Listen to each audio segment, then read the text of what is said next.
The night of April 13, 1945, Zoa, Netherlands. 50,000 Dutch civilians huddle in their homes, hostages to Nazi occupation for nearly 5 years. In the darkness outside the city, Canadian artillery crews load their guns. At dawn, they will reduce this historic Dutch city to rubble. Standard procedure. Save Allied lives. Destroy the enemy. Civilian casualties. Regrettable, but unavoidable. But two men are about to change everything. Private Lau Major adjusts the eye patch over his left socket and checks his Sten gun. Beside him, Corporal Willie Arzino does the same. They've been ordered to conduct a simple reconnaissance mission. Sneak in, count the Germans, locate their positions, get out. 6 hours maximum.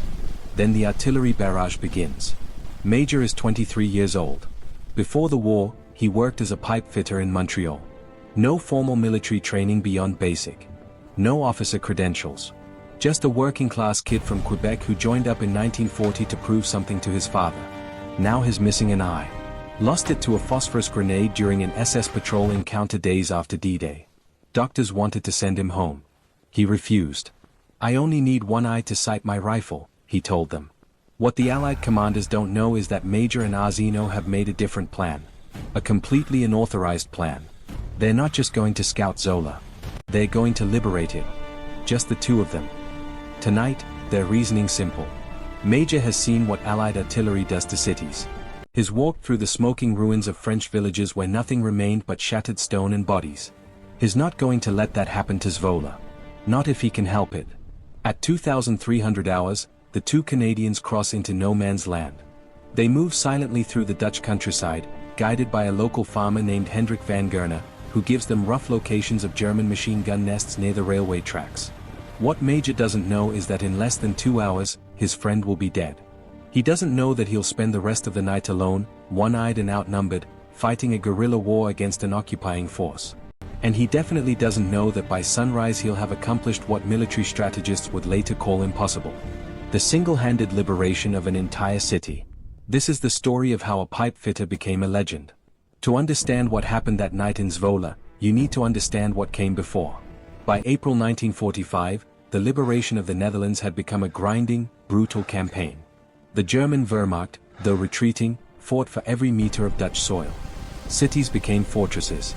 Every bridge, every canal, every town square turned into a kill zone. The Regime d'Odia Major's unit had been fighting since D-Day. They'd landed on Juno Beach on June 6, 1944, part of the massive Canadian assault force. On that first day alone, Major had captured a German half-track single-handedly, killing the entire crew. The vehicle contained critical intelligence, enemy communication equipment, and secret codes that Allied intelligence desperately needed. But combat had already marked him. Days after the landing, Major encountered a 4-man SS patrol. He killed all 4, but one managed to ignite a phosphorus grenade before dying. The explosion tore away Major's left eye. Medical officers insisted he be evacuated to England, possibly discharged. Major refused. The official report notes his response. "I look like a pirate. I only need one eye to aim." He remained with his regiment as a scout and sniper. Then came the Battle of the Scheldt in October 1944. During this brutal campaign to open the port of Antwerp, Major reportedly performed another impossible feat. He single-handedly captured 93 German soldiers. The accounts vary. Some historians question the exact details, but what's documented is this. Major entered enemy territory alone, captured German soldiers through a combination of stealth and intimidation, and marched them back to Canadian lines. Allegedly, he was offered the Distinguished Conduct Medal for this action, but refused it because General Montgomery would present it, and Major considered Montgomery incompetent and in no position to be giving out medals. In February 1945, Major's war almost ended permanently. While helping a military chaplain load corpses from a destroyed German Tiger II tank into a universal carrier in Kiel, Germany, the vehicle struck a landmine. The explosion killed both the chaplain and the driver instantly. Major was thrown through the air and smashed down on his back. He broke ribs, damaged vertebrae, and injured both ankles. Doctors told him his war was over. They prepared discharge papers. Once again, Major refused. "The war isn't finished," he said. "Neither am I." By April 13, 1945, Major was still recovering. He moved stiffly. His back screamed with every step. He'd been surviving on morphine injections and sheer stubbornness. Any reasonable commander would have kept him off the front lines. But when the regiment approached Zwolle and needed volunteers for a reconnaissance mission, Major's hand went up. So did Corporal Willie Arsenis. The tactical situation was clear. Zwolle sat astride a critical road junction. Intelligence suggested a significant German presence. Wehrmacht regulars, possibly SS elements. Exact numbers unknown. The city's population of 50,000 civilians complicated everything. Urban warfare meant house-to-house fighting. Allied casualties would be high. German casualties would be high. Civilian casualties would be catastrophic. The solution, according to military doctrine, was artillery, flatten the German positions, destroy their cover, then send in infantry to mop up. Yes, civilians would die. Yes, a historic Dutch city would be destroyed. But that's war. That's how you save Allied lives. The artillery barrage was scheduled for dawn, April 14th. The reconnaissance mission had one purpose: gather enough intelligence so the artillery could target effectively. 6 hours in and out. Report back. Major and Arzino had different ideas, but they kept those ideas to themselves. If they told their commanding officer they planned to liberate Zwolle on their own, they'd have been arrested for insubordination, possibly court-martialed, definitely stopped. So, they said nothing. They took their weapons, accepted their orders, and disappeared into the night. What happened next would become legend. Lau Major was nobody's idea of a conventional war hero. Born in New Bedford, Massachusetts on January 23, 1921 to French-Canadian parents, his family moved to Montreal before his first birthday. He grew up working as in one of Montreal's rough neighborhoods. His relationship with his father was terrible, cold, distant, defined by disappointment. At 14, Major moved out to live with an aunt. At 19 in 1940, he walked into an army recruiting office. When asked why he wanted to enlist, his answer was brutally honest. To prove to my father that I'm somebody to be proud of. He had no military background, no ROC, no family tradition of service. He trained as a pipe fitter, working with his hands, fixing things, solving practical problems. The army looked at his file and saw an unremarkable French-Canadian kid from Quebec. Nothing special. Nothing that suggested he'd become one of the most decorated soldiers in Canadian history. But something in Major was different. His superiors noticed it during training in New Brunswick. He gravitated naturally toward the scout platoon. The soldiers who went ahead of the main force, moving silently through enemy territory, gathering intelligence, living on their nerves. Scouts needed independence, initiative, the ability to think fast and improvise. Major excelled. Even after losing his eye in June 1944, Major refused to accept limitations. The eye patch became his signature. Soldiers started calling him the one-eyed ghost. He moved through enemy territory like a phantom. Silent, sudden, deadly. German soldiers reported encounters with a Canadian sniper who seemed to appear from nowhere. Always alone, always dangerous. Major developed a reputation, not always a good one. He was insubordinate, independent to the point of recklessness. He ignored orders he disagreed with. He refused promotions because he didn't want the responsibility of rank. He wanted the freedom to operate alone. His commanding officers didn't know whether to court-martial him or give him medals. But his fellow soldiers loved him. In a war where officers made decisions that got enlisted men killed, Major made decisions that got them home alive. He took insane risks, but only with his own life. The story of him refusing Montgomery's medal spread through the regiment. It became a point of pride. Major didn't fight for glory or recognition. He fought because it was the job, because someone had to, because civilians needed protecting. By April 1945, at 23 years old, Major had survived 11 months of continuous combat. He'd landed on D-Day. He'd fought through Normandy. He'd survived the Scheldt. He'd been blown up by a landmine and refused to quit. He was held together by willpower, morphine, and something deeper. A fundamental refusal to accept that some things were impossible. When the regiment needed volunteers to scout Zwolle, Major saw an opportunity, not to gather intelligence, not to follow orders, but to save 50,000 Dutch civilians from what was coming at dawn. He was just a pipe fitter from Montreal, one-eyed, barely recovered from a broken back. 23 years old, he was about to liberate an entire city. Shortly after midnight on April 14, 1945, Major and Arzino reached the outskirts of Zwolle. They enter through the Sassenpoort, an ancient medieval gate. The streets are silent, empty. Somewhere in the darkness, German soldiers wait. The two Canadians move cautiously, keeping to the shadows. Major carries 2 Sten guns and a sack of grenades. Arzino follows close behind. They've been friends and comrades for months. They trust each other completely. Then everything goes wrong. German machine gun fire erupts from a position near the railway tracks. In the chaos, Arzino makes a sound, gives away their position. The German gunners adjust their aim. Corporal Willy Arzino falls, killed instantly by machine gun fire. Major rushes the German position in a rage. He kills 2 Germans immediately. The others flee in a vehicle, disappearing into the city. Major is left alone in the darkness with his friend's body and a choice. Go back. Report Arzino's death. Let the artillery barrage happen at dawn. That's the military answer, the safe answer, the one that won't get him killed. Or continue the mission alone. 1 man against an occupied city with a broken back, 1 eye, and about 6 hours until sunrise. Major makes his decision in seconds. He's not going back. Arzino died trying to save this city. Major isn't going to let that death be meaningless. He's going to finish what they started. But he needs a different approach now. Without Arzino, he can't conduct a traditional reconnaissance. He can't hold positions. He can't coordinate movements.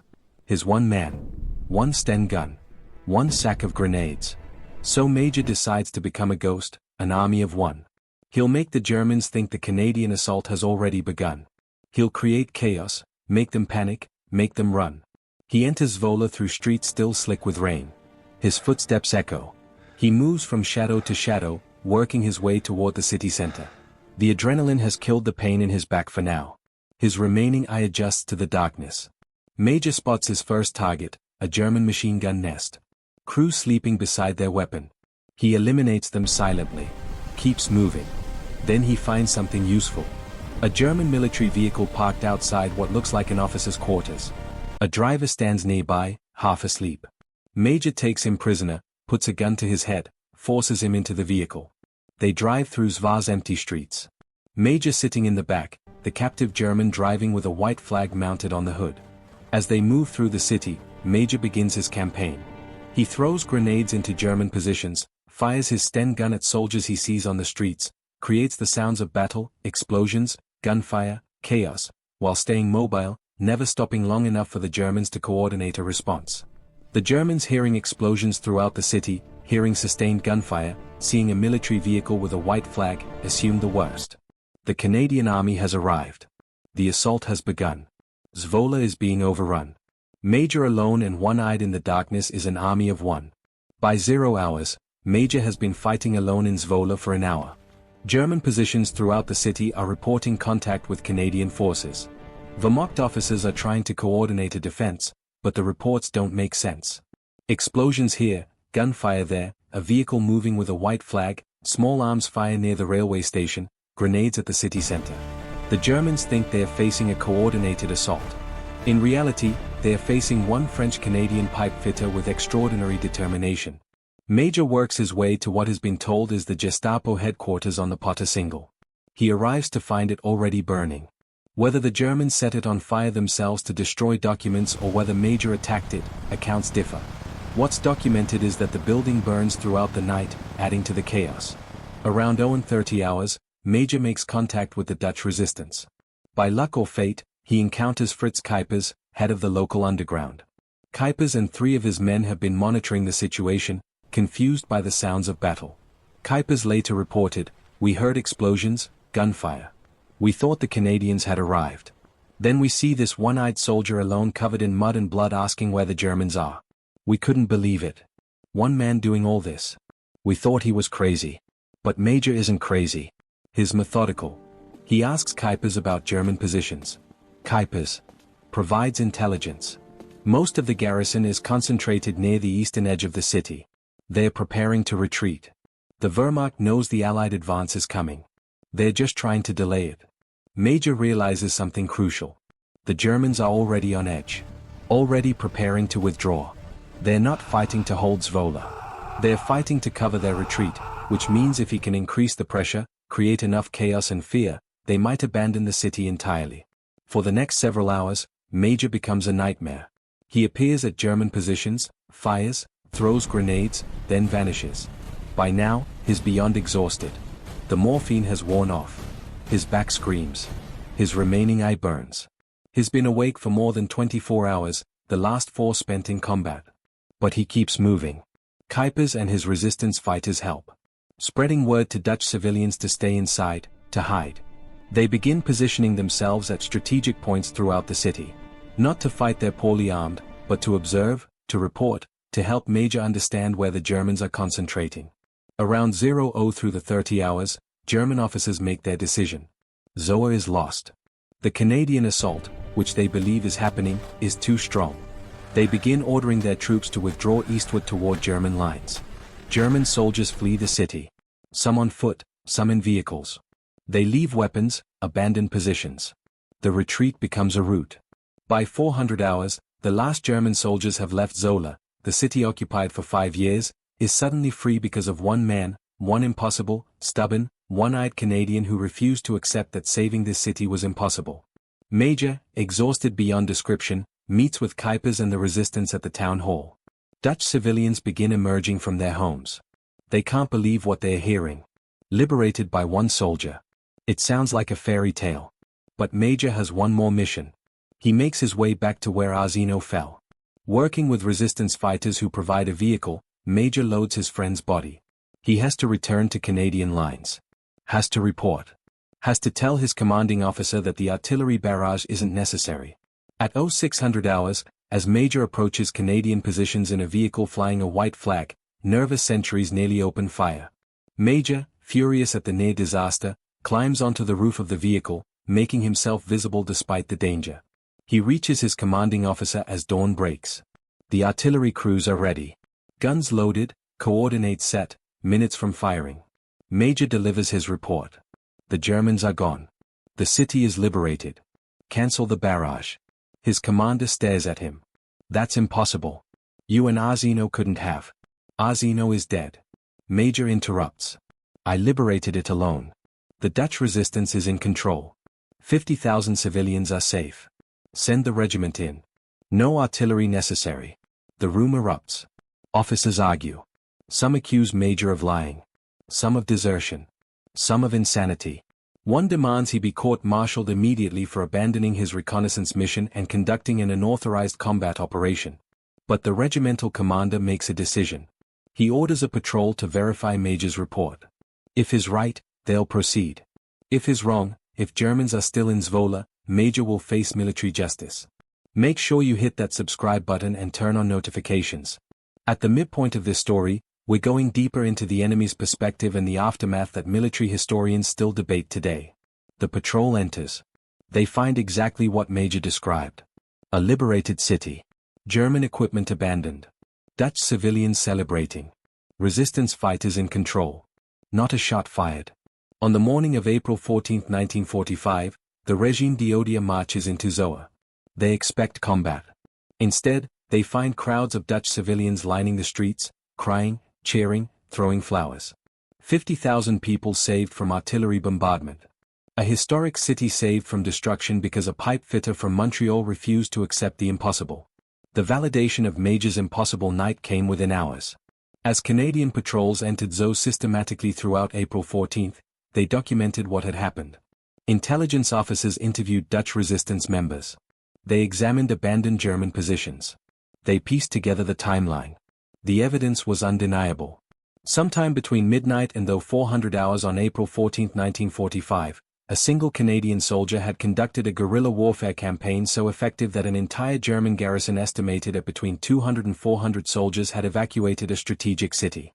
Lieutenant Colonel Paul Mature, commanding officer of the Regime de l'Air, walked through Zoa in disbelief. Buildings intact, civilians alive, infrastructure undamaged.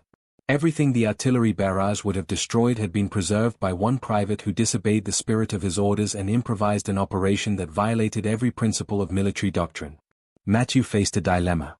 Technically, Major had exceeded his authority. He'd conducted offensive operations without authorization. He'd put himself at extraordinary risk. He'd engaged the enemy alone without support. In a different circumstance, these actions might warrant court-martial, but the results were impossible to ignore. 50,000 Dutch civilians had been spared. A historic city remained standing. Not a single Allied casualty beyond Corporal Arzino. The Germans had fled without inflicting any defensive damage. The road junction was now in Canadian hands. Mature made his decision. Instead of punishment, Major would receive the Distinguished Conduct Medal, the second highest award for gallantry in the British Commonwealth, awarded only for acts of distinguished conduct in the field under fire. The official citation written May 20, 1945 reads, "To save as many Dutch lives as possible, it was necessary to know exactly the location of the enemy positions, many of which were not known." Private Leo Major and a Corporal Wilfred Arzino from the scout platoon volunteered to enter the town and contact the underground movement to obtain the necessary information. At the entrance of the town was a roadblock guarded by a small group of enemy. The patrol was discovered and the corporal killed. Paparan Major killed 2 Germans and scattered the others. Undaunted by the death of a friend and comrade, he continued to patrol alone for 6 hours, contacting the underground and formed patrols of the local Dutch civilians. With the result that by morning the enemy garrison menaced from inside and from outside were forced to withdraw as their position became untenable. To urge them on, Panina Major had the Gestapo headquarters set on fire. At 0400 hours 14 through April 1945, this gallant soldier waited across a canal after posting numerous patrols of the Dutch resistance movement at strategic points. On his way back, though wet and tired, he picked up the body of his corporal and brought it in. The German perspective on that night remains fragmentary. Wehrmacht records from the period are incomplete. Many were destroyed during the retreat, but interviews with German prisoners of war conducted by Canadian intelligence officers revealed their assessment. They believed they'd been attacked by a significant Canadian force, possibly company strength or larger. The sustained gunfire, multiple explosion locations, and coordinated nature of the attack suggested professional military coordination. When they learned the truth that they'd retreated from one man, many refused to believe it. One German officer interviewed in AP camp stated, "One man, impossible. We heard grenades all over the city, machine gun fire from multiple positions, a vehicle with soldiers. That's not one man. That's a platoon at minimum." But it was one man, one impossibly determined, one-eyed Canadian who decided 50,000 civilians mattered more than following orders. Exactly. For the Dutch people of Zoe, April 14, 1945 became Liberation Day. They'd expected destruction, artillery shells, house-to-house fighting, the same devastation that had destroyed other Dutch cities. Instead, they woke to find German soldiers gone, and a strange French-Canadian soldier who looked like a pirate telling them they were free. Crick van Gerna, the farmer who'd initially helped Major in Arsenal, later wrote, "When Lau Major came to my door that night, I thought he would die, he and his friend. I gave them what information I had and prayed for them. When I learned the next morning what happened, that Lau had liberated our city alone, I couldn't speak. I wept. We all wept." Dutch civilian Yang Sund, 14 years old at the time, recalled, "The first Canadian soldier I saw was Lau Major on 14th of April, 1945. He had an eye patch. He looked exhausted, but he was smiling. He said, 'Vous êtes libre, you are free.' With him came freedom from 5 years of Nazi dictatorship. I will never forget that moment. Never." The strategic impact extended beyond Zwolle itself. The city's liberation without combat accelerated the entire Canadian advance through the Netherlands. Road networks remained intact. Bridges were undamaged. The Germans, already retreating, became further demoralized by reports that the Canadians were somehow liberating cities without fighting for them. Within days, other Dutch cities fell to Canadian forces with minimal resistance. The German Wehrmacht in the Netherlands was collapsing. By May 5, 1945, less than 3 weeks after Zola, German forces in the Netherlands surrendered unconditionally. Military historians later analyzed Major's operation at Zwolle. Professor Terry Kopp of Wilfrid Laurier University wrote, "What Private Major accomplished violated every principle we teach about urban warfare. One man cannot control a city. One man cannot make a garrison retreat. But he did. The explanation isn't in military doctrine. It's in psychology. The Germans in Zwolle were already defeated mentally. They knew the war was lost. Major exploited that psychological state masterfully, creating the illusion of overwhelming force through mobility, surprise, and sustained aggression. In different circumstances, if the Germans had been determined to hold, he would have died within the first hour. But he read the situation correctly. That combination of tactical brilliance and strategic insight is extraordinarily rare. The cost of the operation, 1 Canadian killed, Corporal Willy Arzino. German casualties, estimated 4 to 8 killed by Major during the night. Dutch civilian casualties 0. The city of Zwolle undamaged and liberated. The artillery barrage that never happened would have fired approximately 1,200 shells into the city. Estimated civilian casualties from such a bombardment: hundreds dead, possibly over 1,000. Estimated destruction: 40 to 60% of the city's historic buildings. If you're not subscribed yet, hit that button now. We're about to reveal what happened when Major returned to ZOA 60 years later and the legacy that still defines Special Operations doctrine today. Because of one French-Canadian pipefitter who refused to accept that some things are impossible, 50,000 people lived to see peace. An entire city was preserved. And military history gained a legend that still seems too incredible to be true. But every word of it is documented, verified, and true. After the war ended in May 1945, Lao Major returned to Montreal. He went back to his old job as a pipefitter. He married Pauline Dequiselle in 1951. They raised 4 children together in quiet domestic life. He didn't talk much about the war. When people asked about his eye patch, he changed the subject. But in 1950, when the Korean War broke out, Major volunteered again. He joined the Royal 22 Regiment and was assigned to their scout and sniper platoon. In November 1951 at a place called Hill 355, nicknamed Little Gibraltar, Major commanded 18 men in an operation that would earn him a bar to his Distinguished Conduct Medal. He became the only Canadian and one of only 3 soldiers in the British Commonwealth to receive the DCM twice in separate wars. Major's second DCM came from leading his platoon in a 3-day defense of Hill 355 against approximately 14,000 Chinese soldiers. Outnumbered nearly 1,000 to 1, Major and his men held the position through sheer determination and brilliant tactical improvisation. One of his mortar support officers later wrote, "Major was an audacious man, not satisfied with the proximity of my barrage, and asks to bring it closer. In effect, my barrage falls so close that I hear my bombs explode when he speaks to me on the radio." After Korea, Major retired from military service. He returned to Montreal and lived quietly with his family. He worked. He raised his children. He refused most requests for interviews. When reporters called him a hero, he dismissed it. "I just did my job," he would say. Lots of men did more. But the Dutch people of Zwolle never forgot. Every year on April 14th, they held ceremonies remembering their liberation. They invited Major to visit. In 2005 at age 84, Major returned to Zwolle for the 60th anniversary of liberation. The city named him an honorary citizen. They named a street after him, Leo Majoran, Leo Major Avenue. When Major walked through Zwolle in 2005, elderly Dutch citizens who'd been there in 1945 wept and embraced him. They introduced him to their children and grandchildren, saying, "Because of this man, we are here. Because of him, our city survived."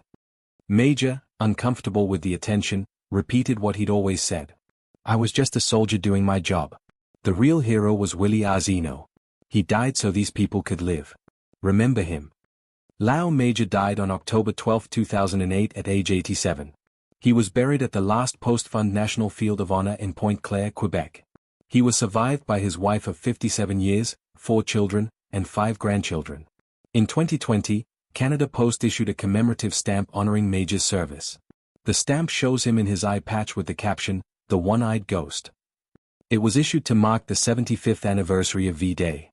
Today, Zwolle maintains a permanent exhibition about their liberation. Dutch school children learn about Lao Major as part of their history curriculum. Canadian military officers study his operation at Zwolle as an example of asymmetric warfare and psychological operations. The lesson Major taught is still studied at military museums worldwide. Sometimes the most effective weapon isn't firepower. It's one person who refuses to accept that saving lives is impossible. A pipe fitter from Montreal. 23 years old, one-eyed, broken-backed. He liberated a city of 50,000 people alone because the alternative, letting them die, was unacceptable. He was just doing his job. But in doing that job, he proved that one person with enough courage and determination can change everything. Lao Major was somebody to be proud of. His father never told him that, but 50,000 Dutch civilians did, and history will remember forever.